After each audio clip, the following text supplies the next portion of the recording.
지금 경제 상황이 굉장히 안 좋습니다. 지금 세수가 한 40조가량 오차가 났다고 하고 부족하다고 하는데, 세수랑 비슷한 규모로 국가에서 엄청나게 손실을 난 것이 있다. 근데 이 손실이요, 그냥 단순한 손실이 아니라 굉장히 위험한 손실이고, 이런 손실들까지 합치면은 한국 경제는 지금 감춰진 게 많아서 언론에서 지금 괜찮다 이야기를 하고 있죠. 언론에서 지금 괜찮다 하면서 자꾸 사람들이 위기를 대비하지 못하도록, 왜냐면은 사람들이 위기를 대비해서 돈을 안전자산으로 이동하고 소비를 줄이게 되면은 기업 입장에서 손해니까 주식 투자를 하고, 그 다음에 뭐 부동산 투자를 하고, 그 다음에 소비를 해야지 살아나는데, 그러니까 안전하다 괜찮다 이야기하고 있는데요, 경제 상황 지금 굉장히 안 좋고, 이런 금융위기가 오면요 항상 부동산은 대폭락했다, 요거를 늘 말씀드렸었죠. 자, 그래서 첫 번째, 지금 역대급 세수 부족에 정부도 150조 원 연끌했다. 지금 43조 4천억이 줄어들었고요. 그래서 지금 뭐 한국은행에서 연끌을 했는데 부족해서 40조 원 규모의 재정증권을 발행을 했다. 여기에 환율 방어용 비상금인 20조 원 규모의 외평기금까지 손을 대는데, 요게 맞느냐? 설전이 오갔다고 하는데, 지금 요거 조금 달러 많이 풀어가지고 원화 많이 생겼으니까 좀 꺼내다 써도 된다, 이런 식으로 이야기를 하고 있는데요, 이거 지금 건들 때가 아니다. 중요한 지표가 나왔으니까. 그 다음에 보면 어때요? 그렇다고 나랏빚이 줄어들었냐? 문정부 때 나랏빚 너무 많이 늘렸으니까 나랏빚 줄였냐? 라고 했을 때 뭐 속도는 조금 줄었죠? 확실히 코로나 때만큼 많이 풀 수는 없으니까. 그런데 지금 50.5%로 국가 부채도 조금씩 늘어나고 있다. 그런데 가끔 기사들 중에 그런 것들 있죠. 1인당 부채 2,200만원. 근데요, 그런 식으로 1인당 국가 부채 재면요, 앞으로는 진짜 어마어마해질 겁니다. 왜냐면은 인구가 줄고 있어서. 그래서 심지어 최근에는 외국인 비율 12%까지 늘려야지 국가 소멸이 안 생긴다, 이런 의견까지 나오고 있어요.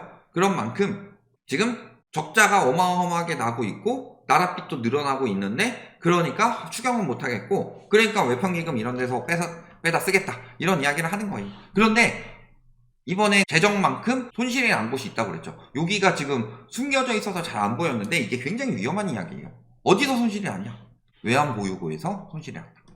그래서 한국투자공사에서 한국은행으로부터 300억 달러, 기획재정부로부터 871억 달러를 위탁받아 1171억 달러의 외환보유액을 운용해서 수익률은 마이너스 14.4%. 그래서 39조 원의 손실을 냈다. 대략 40조 가까운 재정 손실 제외하고도 달러 손실을 냈다는 거죠. 근데 정부에서 외평기금 쓸 때 무슨 이야기를 했어요? 외평기금 빼다 쓸 때 달러 풀어서 원화가 늘어났죠, 외평기금에. 그러니까 원화가 늘어났으니까 요걸 갖다 쓰겠다. 즉 여기서도 달러를 많이 손실을 봤는데, 여기서도 달러를 엄청나게 손실을 본 거예요. 그러니까 말로만 달러가 가용 외환자금이 충분하다 라고 이야기할 때가 아니라, 저런 식으로 손실 나고 이런 부분도 잘 보도도 안 되고 있죠. 저도 우연히 보게 된 거예요. 하도 유튜브 뒤지다 보니까. 기사 같은 거는 발표 잘 안 되고 있죠. 그래서 지금 달러 손실이 어마어마하다. 저 어마어마한 달러 손실이 나고 있는데, 말씀드렸죠? 지금 환율이 튀지 않는 이유는 무엇 때문이다? 미국에서는 금리 인상 기조가 아직 남아있고, 그러니까 지금도 계속 설정이 나오고 있어요. 9월에 인상을 안 할 거지만 11월에 한다 안 한다, 혹은 9월에 할 수도 있다, 이런 이야기도 나오고 있고, 안 한다 이런 이야기도 나오고 있고, 완전히 동결이 확실해지는 건 아니죠. 근데 우리나라는 지금 동결이 1월에 올리고 계속 동결하고 있죠. 그러니까 한국은 금리 인상 끝났구나 라고 해서 미국채 안 사고, 미국채는 더 떨어질 수 있으니까, 그러니까 한국채를 사는 외국인들이 들어왔는데, 만기 받고서 나가는 자금들이 새로 매입하는 자금보다 늘어나기 시작했고, 이런 상황에서 진짜 미국에서 금리 동결했을 때 그 빠져나갈 때 우리나라가 달러가 급격히 부족해지면은 외환위기 또 오는 거예요. 물론 그 97년 외환위기처럼 진짜 통장 돼가지고 텅 비어서 외환위기가 오는 게 아니라, 외환 보유액은 어느 정도 남아있는데 그거를 당장 가용 가능하지 않으니까 시중에 달러가 없어가지고 환율이 폭등하는 상황이 생길 수가 있다. 그 상황에서 지금 저렇게 손실이 났다. 지금 환율 누르려고 정부에서 계속 달러 갖다 부은 적이 몇 번 있는데, 그럼에도 불구하고 그 외에도 저런 식으로 국세 지금 손실 나는 43조 손실 났다고 했는데, 거의 육박하는 39조 가까운 달러가 투자 손실로 날아가고 있다. 이 부분이 굉장히 중요한 거예요. 잘 안 뜨고 있어서 그렇지 굉장히 위험한 지표가 나오는 거다. 여기에 또 작년에 밀었던 것들이 터지고 있죠. 어떤 거? 레고랜드 빨 116조 수신경제. 그 중에서 76조는 5대 은행이죠. 내년 2월까지 5대 은행에서 76조가 나왔고, 이런 상황에서 예금 금리도 올라가고 있고, 그러면은 더 비싼 돈을 주고 유치를 하는 거죠. 어쨌든 그러면은 더 많은 이자를 통해서, 예금을 통해서 자금을 유치하게 되면은 대출 쪽에서도 더 수익을 올려야 되기 때문에 대출 이자도 더 올라갈 수밖에 없죠. 여기에 은행채, 레고랜드빨 문제는 수신 문제도 있지만요, 은행채 문제도 크죠. 은행채가 지금 만기만 55조 남았다. 올해 말까지. 그러면은 채권을 발행해서 채권을 메꿔야 되겠죠. 그럼 채권 발행이 최소 55조 이상은 나올 텐데, 갚을 수 있는 여러 은행채가 막 갚아가면서 할 수 있는 그 상황은 아니죠.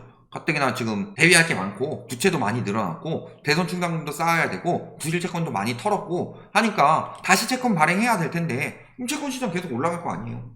그러면은 채권 들썩이고 예금 들썩여요? 이게 대출 시장으로 퍼지게 되죠. 그런데 지금 가계부채 어마어마하게 늘었다, 이것도 있는데 문제는 기업부채도 굉장히 많이 늘었죠. 그래서 이런 말씀을 드린 적이 있어요. 가계부채가 많으면 왜 위험하냐, 기업부채가 많으면 왜 위험하냐. 1억 빌렸을 때 10%로 대출 받는 거나 10억 빌렸을 때 1%로 대출 받는 거나 이자는 1,000만 원으로 똑같다. 다만 금리가 1% 오른다고 했을 때 여기는 2배가 되는 거고 여기는 1.1배가 되는 거다. 그러니까 원금이 크면 클수록 금리 민감도가 굉장히 높다, 이렇게 말씀을 드렸었죠. 그런 것처럼 가게도 기업도 대출 다시 막 불리고 그랬는데, 이 상황에서 금리가 다시 슬금슬금 올라가게 되면은 과거처럼 막 기준금리 인상할 때처럼 팍팍 튀진 않더라도 영향을 계속 줄 수밖에 없다는 거죠. 이런 식으로 금융위기가 찾아오는 거다. 하나씩 저런 식으로 긍정적인 마음으로 부채를 늘렸다가 라이트하우스처럼 부정적인 이야기를 듣지 않고 돈을 벌 수 있다는 긍정적인 마음으로 부채를 늘렸다가 그것을 감당하지 못하면 찾아오는 게 금융위기다, 이런 상황인 거고. 미국 어때요? 미국도 지금 우리나라 국고채 금리가 오르는 이유는 미국의 국채 금리가 오르고 있어서 그런 거예요. 그리고 미국의 국채 금리 왜 올라요? 인플레이션이 지금 심각하니까 유가도 계속 올라가고, 지금 유가 막 90달러, 95달러 막 이렇게 찍고 그러잖아요. 이런 상황인 거고, 여기에 미국 은행들도 지금 차입이 증가하면서 지급 준비금에 경고등이 들어오고 있다. 그래서 감소하다가 또 다시 급격히 늘어나고 있고, 이런 상황이라서 미국에서도 지금 당분간 어떻게 할 수 있는 상황이 아니다. 그리고 이런 금리 인상이 첫 번째로는 뭐 가계 부채의 문제를 일으키는 것도 있지만요, 그 외적으로 부동산 시장에 충격을 가장 크게 줄 수밖에 없다고 지금 계속 위기설이 나오고 있는 부동산 PF 시장. 부동산 PF 시장도 보면은 지금 어때요? PF 시공사 또 부도, 공시된 시공사의 부도만 6건이고 공사 중단이 되고 있어요. 여기에 지금 이응암, 유명한 아파트죠? 여기도 지금 자금 경색에 빠지면서 회생 절차 밟고 있다. 자, 듣보잡 브랜드가 아니라 그래도 꽤 이름 있는 브랜드도 지금 회생 절차를 밟고 있다. 건설사 위기는 가속화되고 있고, 그 가속화되는 문제는 요 PF죠. 야, PF 시장 안전하다, PF 연체율 올라가는 속도가 줄었다, 그딴 소리 하지 말고 지금 요걸 봐야 돼요. 레고랜드 때보다 더 어렵다. 이거 또 내가 이 기사 쓰려고 하니까 재빨리 지금 보니까 제목 바꿨더라고. 근데 보시면은 부동산 PF의 주요 참여자인 금융기관이 자산 건전성 관리를 이유로 대거 이탈해서 1금융권 같은 경우는 아예 부동산 PF 시장에서 발을 뺐고, 보험사도 이제 잘 참여하지 않는다. 캐피탈, 증권사, 저축은행도 일부만 겨우 검토한다. 그래서 PF 받기 개 힘들다. 즉 PF 내주는 상황에서 금리를 엄청 올려서 받든가 아니면 안 내주든가, 좀 그래도 완전히 신뢰가는 사업장만 내주든가. 그러니까 연체율 올라가는 속도가 줄어든 거고, 연체율이 줄어든 게 아니라 연체율 올라가는 속도가 줄어든 정도인 거다, 그런 상황인 거죠. 그러니까 지금 건설시장에도 굉장히 지금 위기가 닥쳤어요. 저기서 터질 수 있는 게 또 금융위기예요. 건설사 질판은 나고 그러니까 결국엔 저축은행 사태도 터지고 막 그러지 않았어요? PF 문제 터지고. 그래서 이런 상황인 거고, 지금 딱 그럼 보시면은 이야기 다 나왔죠? 일단은 국가 세수가 저렇게 덜 거쳤다 그러면은 국가가 손실이 굉장히 크고, 그래서 외평기금까지 손 댈 정도고, 그 다음에 그만큼 세수가 안 거쳤다는 것은 기업, 가계 모두 상태가 좋지가 않다. 그런데 이 상황에서 외평기금에 손을 대고 있는데 문제는 제가 저번에도 말씀드렸지만 왜 국민연금이랑 달러 스와핑을 했느냐, 또는 왜 일본이랑 달러 스와핑을 했느냐, 그 부분에 대해서 가용 외환자금이 문제가 있을 것이다 라고 이야기를 했는데, 아니나 다를까 지금 외환자금 가지고 투자했다가 지금 40조 가까이 손실이 났다. 그래서 달러 유동성 위기가 더 빨리 더 크게 닥칠 수 있다. 이런 상황에서 그 건설사 쪽은 경기가 좋지 않아서 무너지는 건설사들이 나오고 있다. 거기서 뭐 일부는 진짜 무너지는 건설사일 테고, 일부는 아마 다른 자회사나 혹은 모회사 이런 쪽을 만들어가지고 자금을 다 그쪽으로 빼놨을 가능성이 높아요. 왜냐면은 예전에 그 언론 매입한 모 건설사에서는 다른 기업으로 자금을 다 빼돌려서 이쪽에선 버는 돈도 없고 건설업에서 버는데 자금은 그쪽에 쭉쭉 늘어나고 있었으니까. 이런 상황이라서 건설업이 붕괴됐을 때는 이게 금융위기로 항상 번질 수가 있고, 가계부채도 이 상황에서 늘어나는데 금리가 올라가는 상황이다. 금융위기로 번질 수 있죠.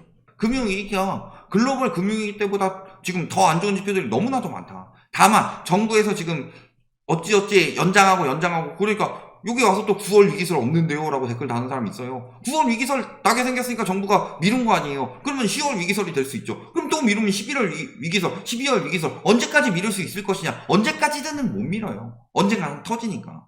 버티지 못하면 터지는 거다. 왜? 첫 번째, 금리 정부에서 둘렀는데 버티지 못하고 5월부터 오르기 시작했다. 그 다음에 두 번째, 대출 한도도 정부에서 계속 풀어주고 있었는데 버티지 못하고 하는 IMF가 계속 경고 때리니까 대출도 다시 축소하기 시작했다. 이런 것도 보시면 답 다 나오죠. 그런데도 불구하고 무슨 이야기를 해요? 난 여기서 계속 가고 싶어. 금융위기와 공급 과잉이 폭락의 조건이었다. 공급 과잉은 폭락의 조건이 아니고요. 요거는 글로벌 금융위기 때만 보더라도 공급 축소가 됐는데도 집값은 계속 떨어졌다. 즉 공급 과잉 관련 없고 금융위기는 촉발제가 되긴 하죠. 91년에는 일본 터졌고, 그 다음에 97년에는 동아시아 전반적으로 터졌고, 2008년에는 미국 터졌고, 지금 23년에 어디 터지고 있어요? 중국 터지기 일보 직전이죠. 그래서 중국 자체적으로도 경제 성장률을 더 낮추고 있죠. 전망을. 그리고 우리나라에서도 부동산으로 인해서 금융위기가 오게 생겼다. 이번에 중국 다음으로 터진 나라는 우리나라가 될 것이다. 왜? 글로벌 금융위기 이후 중국 다음으로 부채를 많이 늘린 나라가 우리나라니까. 그리고 아직 안 터졌는데도 벌써부터 이 정도까지 나오고 있는 거예요. 요 상황에서 터지면 더 심각한 거고. 그래서 보시면은 어떨 때 경제 위기가 오고 금융위기가 온다? 경험적으로 봤을 때 요거 오건영 본부장님이 하신 말인데, 하나의 자산이 극단적인 모습을 보이면 위기로 이어지곤 했다. 닷컴 버블 때도 그랬고 글로벌 금융위기 때도 그랬고 늘 그랬다. 근데 저희도 그거 말씀드렸어요. 튤립 버블 때도 그랬고, 그 다음에 저기 유턴도 당한 그 있는데 그때도 주식 버블 생겼었고, 그 다음에 미국에서 예전에 경제 대공황 오기 전에도 주식시장에 버블이 어마어마했어요. 그때 미국이 어떤 상황이었냐? 근로소득보다 주식으로 얻는 불로소득이 훨씬 더 컸던 시기. 그러니까 그거 붕괴됐을 때 진짜 걷잡을 수 없었죠. 우리나라는 주식은 아니더라도 근로소득보다 집으로 얻는 불로소득이 훨씬 더 컸죠. 이게 왜 미국도 경제위기 왔는데 우리나라는 경제위기 안 와요? 그러니까 이런 분들은 라이트하우스는 국내 경제에 대해서 저기 굉장히 편협한 시각으로 이야기를 하면서, 폭락론자들은 또 그런 식으로 이야기하면서 부동산 가치가 고평가된 거, 인구 감소 이런 것 때문에 집값 떨어진다 이런 식으로 이야기를 한다 라고 이야기를 하는데요. 말 같지도 않은 소리. 해외 경제에 대해서 우리보다 많이 다루는 부동산 유튜버가 어디 있어요? 그리고 그 해외에서도 늘 똑같은 일이 일어나서 늘 똑같은 일이 일어났었다 이야기를 해주고 있는데, 몰랑 우리나라는 달라, 우리나라는 전세제조 짱땅맨 이런 소리나 하고 있어. 근데요, 그때는 우리나라에서 안 터지고 외국에서 터졌는데도 우리나라까지 번졌는데 97년 IMF 제외하고. 그런데 이번에는 우리나라가 터지게 생겼다. 이 부분 생각해 보시면 답 나오죠. 경제 붕괴, 금융위기, 그리고 이게 부동산 붕괴로 이어질 수 있는 이 라인이 눈에 보이실 거다. 여기까지 말씀드리겠습니다.